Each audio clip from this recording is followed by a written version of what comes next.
You're listening to the Good News Podcast with Jamie Holtum, brought to you by NBUC. Hi, everyone. Welcome. Thanks for joining the Good News Podcast. This is an episode with Theo Fleury. Yes, the Theo Fleury. Not only an NHL hockey player, really an NHL superstar. But today we're going to talk about way more than hockey. We'll talk a little bit about hockey, but we're going to talk about this journey that Theo has been on, where he has come through, God has brought him through an abusive past, an addiction, where he is now sharing healing and hope with many who struggle with these very things themselves. An incredible episode today. Thanks for joining us. Let's dive in.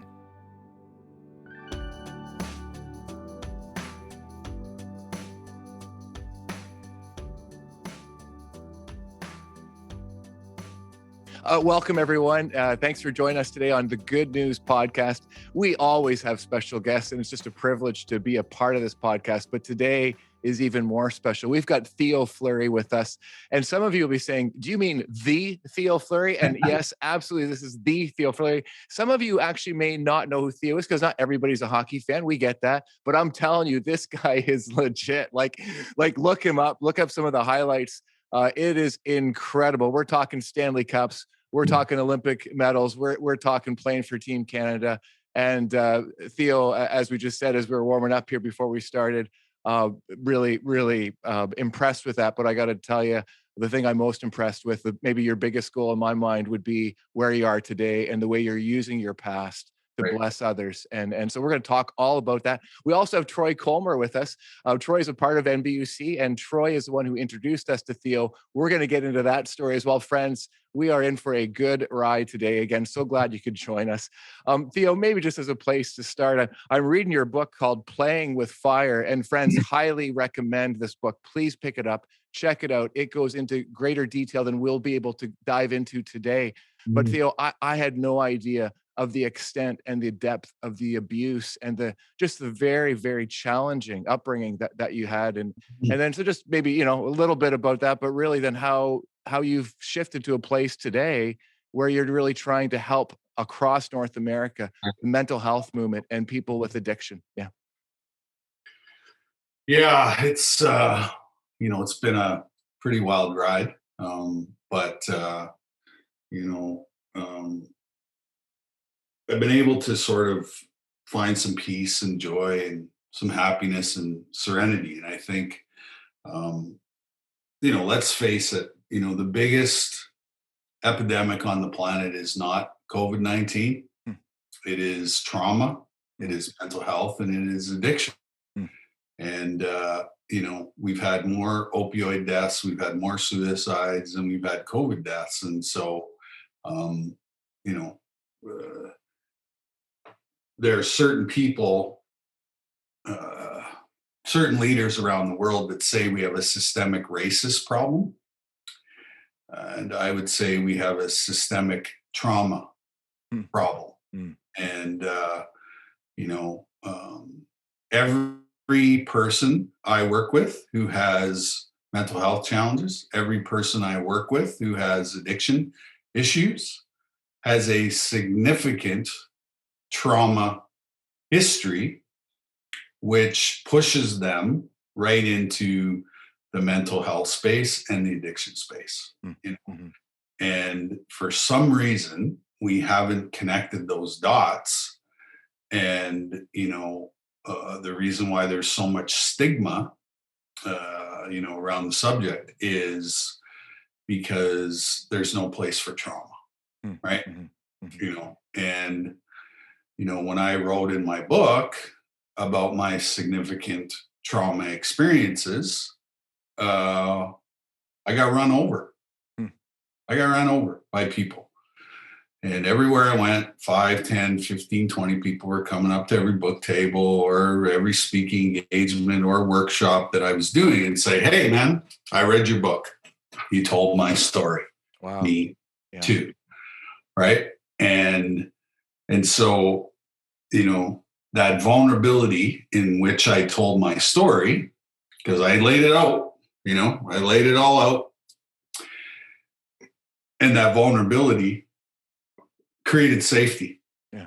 And then when you have safety, it's when the magic of healing happens, is when people feel safe.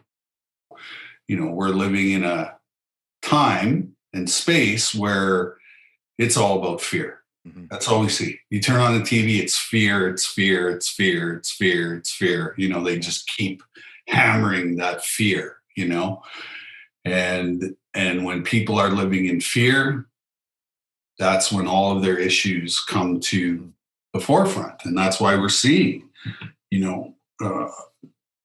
more people with depression, more people with anxiety, more people with addiction issues, is because, that if you, if you don't have a place to talk about this stuff, then you're going to gravitate towards the dark side of life, and you're going to use addictions as a coping mechanism to suppress the emotional pain and suffering that you're experiencing. Yeah. And I hate the word addiction. I hate it Mm-hmm. because it has so much shame attached to it. Yeah. And what is it really? Mm-hmm. It's emotional pain management. That's what addiction is. Yeah. It's a coping mechanism so that I don't have to feel anything. I don't want to feel negative emotions. Yeah. And I can't talk about negative emotions because there's no space in society. And that's the stigma. Yeah. And that's the reason why we're in the place that we're in. Yeah. Yeah. We've taken these difficult conversations out of society, and we've attached stigma to them. Yeah. And so here we are. Yeah. Absolutely. Absolutely. The highest rate of suicide in the history of our planet. Mm-hmm. Mm-hmm. Yeah. And I was there. I had a gun in my mouth 16 years ago, not because I wanted to die, but I was exhausted from living in emotional pain and suffering. Yeah. I tried everything on the planet except for honesty, openness, and willingness. And wow, that was yeah, huge. And who knows who's listening to this today or watching this today that have been sitting on this. There's a stigma, not able to open up. So that's part of our prayer, friends, as you hear this, or someone just to encourage that. Theo, in your story, it took, understandably so, it took a long time for you to name publicly some of the abuse, the terrible abuse that you experienced, which also obviously led to all kinds of conversations. What got you to a point where how did it happen that you were able to be more open about that and go public with that, if you will? Well, the only way I can explain where I'm at today is, I found something greater than myself to take over. Yeah. 5,058 days ago, I hit my knees in a washroom and I said to the universe, I said, I can't do this anymore, and I surrendered. Yeah. I turned my will and my life over to the care of God, Allah, Buddha, Jehovah, whatever the hell you want to call it. I don't care. And the next morning I woke up and started on this path and this journey because, my higher power took away the obsession to do drugs. And then I started, working on my trauma, working on my stuff. And, a chance meeting at a Flames alumni golf tournament turned into playing with fire, and so, I had nothing to do with that. It was, it was that, right? Yeah. And it's interesting, we're living in a world right now where, that piece is being suppressed. Mm-hmm. That piece is being said that it's a bad thing to believe in something greater than yourself. And when you take that out of the equation, what happens? Chaos. Mm-hmm. Chaos. Because now, we're left to our own defenses. Mm-hmm. And when we're left to our own defenses, what comes is chaos and drama and violence and, all this crazy behavior happens when you take, God out of the equation. And they're trying to do that. Mm-hmm. Right. Mm-hmm. And, it's been tried 24 times. This type of ideology has been tried 24 times in the history of our planet. And 24 times it's failed. And 100 million people have died because of this ideology. And so, until, to me, insanity is no God. Mm-hmm. Sanity is God, right? Mm-hmm. Because when you believe, there are moments of peace, joy, happiness, and serenity, and that's where we're all trying to get to, right? Mm-hmm. Because, and I would say the whole entire planet has experienced trauma in their life, and trauma is the string which binds us all together as human beings. And people who live in the spiritual space are the people that help other people get to where they want to go. Right? Through their own experience. Right? Yeah. And, when I wrote that book, I had no idea what the hell I was into, other than very, very selfish reasons. Right? Yeah. Just want to put all this stuff on paper, take one last look at it, put it in its rightful place. But I forgot that God had a bigger plan. Isn't it amazing, eh? Yeah. But what was interesting was I did surrender years before that. I surrendered. And so, that piece, makes sense to me now because of this surrender. Yeah. Yeah. Absolutely. Because, why the hell did I go through all this and come out on the other side just to write a book? No,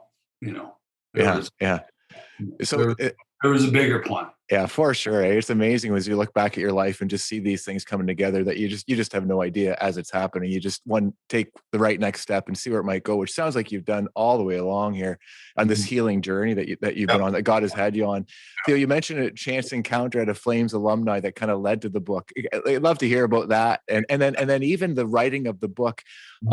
It must have been hard and it must have been healing, I suspect, but just love to hear that. How did that come to be? What happened at that Flames alumni event? And then what was writing the book like for you? Well, when I got kicked out of the NHL in 2003, all I had was a grade 12 diploma from Vanier Collegiate in Moose Jaw, Saskatchewan. Okay. And I didn't have a plan B, C, D, E, F, G. I didn't have a plan. Okay. And I had more than half my life left to live, and I had no idea what the rest of my life was going to look like. Right.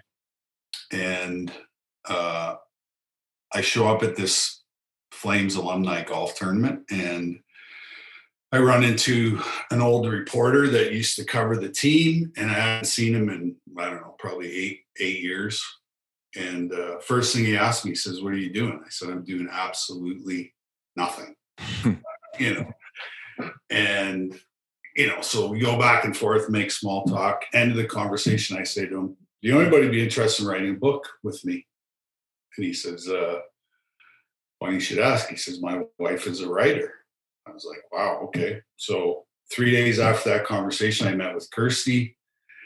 And then 3 days after that, we started writing Playing with Fire. Now, when I sat down to write the book, I was only going to talk about my hockey career. Okay. And early on in the process of writing this book, this lady made me feel safe, and I trusted her. And, we would sit down, between 2 and 4 hours each session, and she'd just turn on the tape recorder and just start asking me questions. And eventually it just started flowing. It just started coming up. And so 3.5 years later, we finished the book. And 4 days before I was going to Toronto to launch the book, I was very scared. And because I didn't know how all of you guys were going to react to what was in the book. And I was, there was a lot of secrets that were in that book. Right. And, but I also knew, you're only as sick as your secrets, right? That's what they tell us. Mm-hmm. And, I've been carrying a secret around for a long time, and I was sick physically, emotionally, and spiritually. I was sick. Yeah. And, I knew I was going to be going to Toronto to do a whole bunch of media And I knew that the media would only be interested in re-victimizing me, right? Mm-hmm. So because I'm a very smart and bright guy, I spent 4 days on my computer researching absolutely every single thing I could find on the subject of child sexual abuse, because I wanted to get a story of hope and healing and recovery out to the masses. And then I joined a men's sexual abuse group out of California before I went on the book tour, because I needed that piece. I needed that support as well. And so I went to Toronto. I did 300 interviews in the first 4 days that I was there. Wow. So TSN, Sportsnet, sitting on the big red couch with George Stroumboulopoulos, every morning TV show, radio, newspaper, magazine, you name it, I did it all. And just like I predicted, the only thing they were interested in was the gory details of my sexual abuse, right? Mm-hmm. But, I'd spent almost 30 years being interviewed. So I was pretty skilled. And I knew that I never had to answer the reporter's questions directly, right? Like a good politician, right? Nice. And so, in every interview they had an agenda, but they didn't know that I had an agenda as well, right? Uh-huh. And so, I got this amazing story of hope and healing and recovery out to the masses. And then, the next thing on the itinerary was the first book signing. And, my expectations for the book were, really low. I didn't think anybody was going to read the book. I thought I'd show up and sign 10 books and go to the next town, 10 books, so on and so forth. Mm-hmm.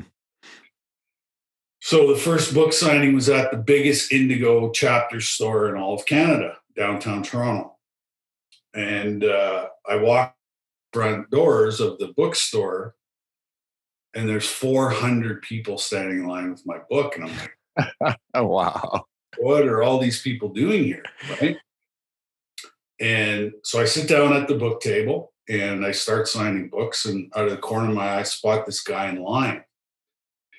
And he's got my book clutched against his chest, and his face is buried in the floor, and he's walking really slow. And he was wearing old raggedy sweatpants, and his hair was all greasy and messy. And I was like, why does a homeless guy have my book? Mm. That's what the perception was. So I followed him all the way in the line, and he gets to the front of the line. He puts the book on the table. He looks me in the eye and he says, "Me too." Wow. Me too. Wow. So right at that moment, that guy showed up at the book signing to deliver a spiritual message of two simple words, right? Me too. Yeah. And, in that moment, I stepped into my purpose. Right? Wow. Yeah. Yeah. Because I was like, by me finding my own voice, by me finding the courage to tell this story, I can help other people do the exact same thing. Mm-hmm.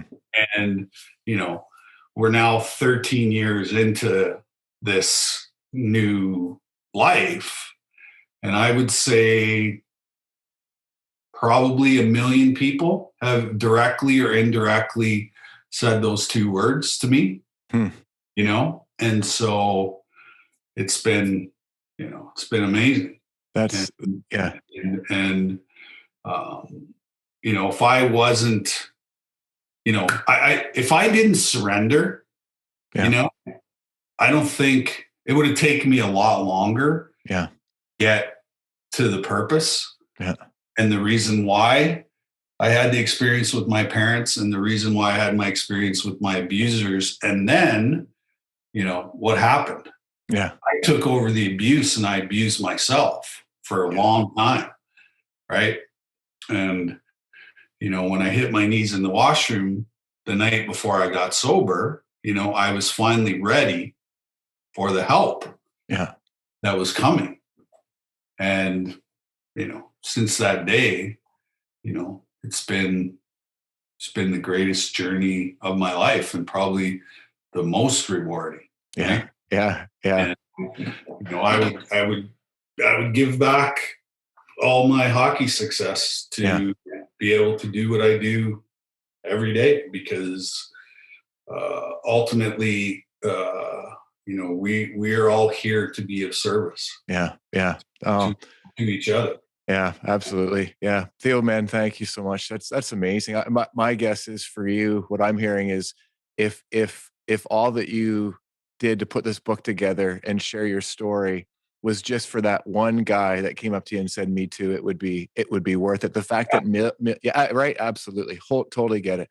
The fact that millions are impacted, it is even better because it's not about numbers, but it's about people, and each person is a life that you're helping to bring healing to. So, man, I don't know if I can say this. I hope it's okay. I mean, you're Theo Fleury. Like, who am I? But I'm proud of you. I'm so grateful for the way that God has worked in your life to bring redemption to all that you experienced. And I got a sense that there's still a lot more for you to do, a lot more healing for yourself, but man, also for the people who you're serving. That's incredible. Troy Colmer is one of those people. Just want to maybe jump into Troy's story a little bit here today. Troy has had his own past experience that has led him to what he's doing these days, starting a new business called Sober, which is offering both an awareness of mental health issues and addiction, but also trying to resource other organizations that are doing this kind of work.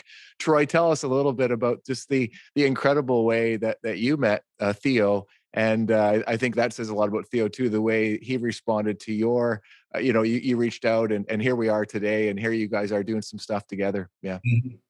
Yeah, so I have to step back probably about, I think it was in 2015, I was looking at a picture that popped up on my Facebook. I think it was March 4th, 2015. He was speaking at an event that I was at. And I was about 4 or 5 months into my journey of getting sober. My life was, same thing, going through a lot of childhood pain, a lot of things, that trauma that happened. I don't get into here, but I could talk for an hour on that, or 2-3 days on it. But seeing Theo that day, it's funny because I've seen him a couple of times, and when Theo speaks, because he speaks to 5 out of 5 people, not 1 out of 5 people, and because we all suffer trauma, there is absolute silence. And it's funny, he points it out too when he speaks, because people start feeling, and they know, and they experience the things that he's talking about. And in their heart of hearts, they know that, they've in some way experienced that pain. And I did myself. I self-medicated, exactly what Theo said, with alcohol. I started out as a kid experimenting, and then over time, it became a crutch for me because I needed to escape from I didn't deal with my trauma and my pain. So I actually said "me too" to him, not because he told that story that night, and I walked up to him and shook his hand. And I was one of the last guys to, because I really didn't want to go talk to him, because I was kind of still ashamed to even admit my issues, and I didn't want to admit it to him. But I felt, just drawn to, shake his hand and say, "Hey, Theo, me too. I didn't suffer the sexual trauma you had, but the trauma that I did suffer through, it brought me to a place of abusing alcohol on a daily basis to try and escape." So that kind of brings me to the story where we got reintroduced. It was just a simple DM through Twitter. I sent him a picture of a hat that I had got made up, and I said, "Hey, what do you think?" And he said, "Yeah, I kind of like it. It's kind of cool." And I said, "Would you wear it?" He said, "Yeah." And I said, "Where do I send it?" He sent me his address, and it was as simple as that. So I shipped it off to him, and he's been wearing it. Unfortunately, not today, but that's okay. I got mine. But anyway, he's been really great, man. Like, he's really, just, I don't know Theo. I mean, we're just, I don't even know what you would call us. I mean, we text a couple times, this and that, but he has a heart for what I'm doing. And what I'm trying to do is raise money for organizations that support people with mental health and addictions. I've suffered that myself.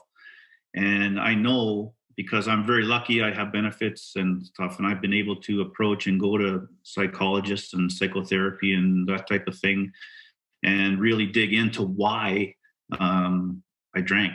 And I'm like him. I hate the word addiction, because I didn't really feel like I was addicted to alcohol. I was addicted to the fact that I was trying to escape my pain. And I learned that over time through therapy, that it wasn't the alcohol that was, it's just, masking things. It was the deep down in my heart and in my brain stuff that I needed to work on daily. And so, this past year, I feel God really put a burden on me to get involved in this space. It's time, I need to give back. And so I'm dedicating the rest of my life to this. I still have a full-time job, but I'm hoping at some point to transition over to doing this full-time. But, as we always talk about, Jamie, there's only so much light in front of you. You take that step and the next step and the next step, and things are going. So since October, things have been going great, and we're progressing and making connections, and it's been awesome. So I have to give a shout out to Theo. He's been really awesome. Just out of sheer love for what we're doing, or I'm doing, that he's rewarded me. So I appreciate it. Yeah, absolutely. Hey, well, the wearing a hat that says sober on it gets rid of stigma. Yeah. Right? It's courage. It's all those great things that we need examples of. And so I love wearing it. It's a great conversation piece because when I'm out and about, in the grocery store, people be like, "Where'd you get that hat?" Yeah. I need a hat like that. Yeah. And that's what it is. It's a conversation piece, just how it's spelt as well as what it and what it represents. Because like you say, if we're going to talk about this stuff, and Theo talks about this all the time, that, we do a lot of talking about mental health, but we don't do a lot of doing about it. So we need to really change and have funds and money to put stuff into organizations and into groups or whatever it's going to be, that people can actually, it's norm to talk about this stuff. It's not a shame. I just saw something last night where the city of Calgary is giving $14 million to mental health. Okay. Mm-hmm. So there's 1.2 million people in Calgary. So basically you have $11.66 per person to deal with your mental illness. Mm-hmm. Right. And so, it just makes me laugh, that, and, the province of Alberta gave $100 million to, mental health and addiction. Well, I think it's $40 per person, because there's 4.2 million people that live in Alberta. And I'm like, $88 or $48 isn't going to do it. Mm-hmm. Mm-hmm. And,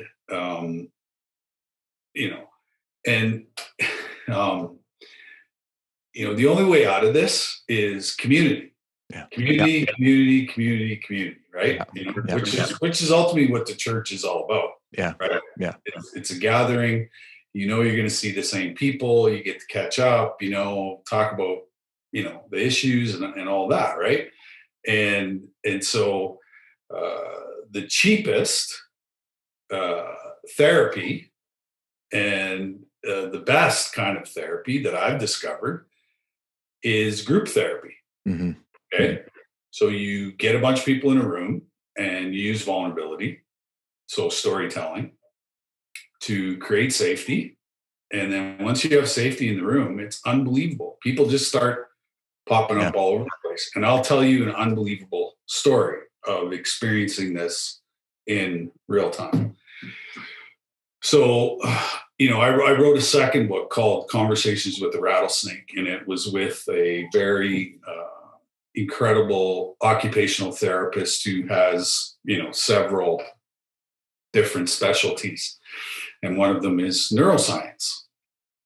And basically what she told me was I could rewire my brain through relationship and conversation. Okay. So we wrote this really cool book together. It's basically a 4-year conversation between the two of us, rewiring all of my trauma. And so her and I do one-day healing conferences all over Canada. And so we showed up in Calgary, and there was 100 people in our audience. And so the morning was spent creating this safe space. Mm-hmm. So we have lunch, and come back from lunch, and there's a gentleman who I've observed through the morning session who was very, I don't know if you'd call it inspired, or there was something about him, right? And so I said, I've been watching you all morning, and looks like you need to off your chest. So he stands up and he says, I've been carrying a secret around for a long time. And he goes, I've never felt this safe in a room full of strangers in my whole entire life. And he said, I just want everybody to know that I molested my sister for 11 years. Wow. And so we had 3 women in our audience who had been molested by their brothers. And you know what they did? They got up and they went over and they embraced this man. Wow. And it's the reason why I get out of bed every day. Wow. Because that's healing. Like that is true healing, forgiveness, all those words we use, right? Yeah. But to witness it in real time was, wow. It was unbelievable. Hey, can I ask a question, Theo? How does that, what you just described, how does that compare to scoring a goal? There's no comparison. Yeah. There's no comparison. And you've scored some big goals over the years, dude. Like, yeah. But, I think the first part of my life gave me this platform, right? Gave me this voice where people would actually listen, And and I've witnessed those things like so many times. Yeah. Over the last 13 years. It's just been incredible to and what it tells me is that there's more work to do. But can you imagine if we lived in a space or a time where we could witness that stuff almost on a daily basis? Because that's what we need. We need that kind of healing. Right. And all it was Kim and I having a conversation in the morning, talking about, going back and forth. That created this space for healing, and by hook or by crook, it happens every single time. It's amazing. Yeah.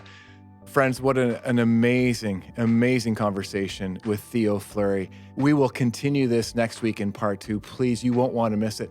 Theo actually tells us one of his favorite hockey memories, an answer that blew me away. He'll also share what his main message is to those who may be struggling with abuse, addiction as part of their past.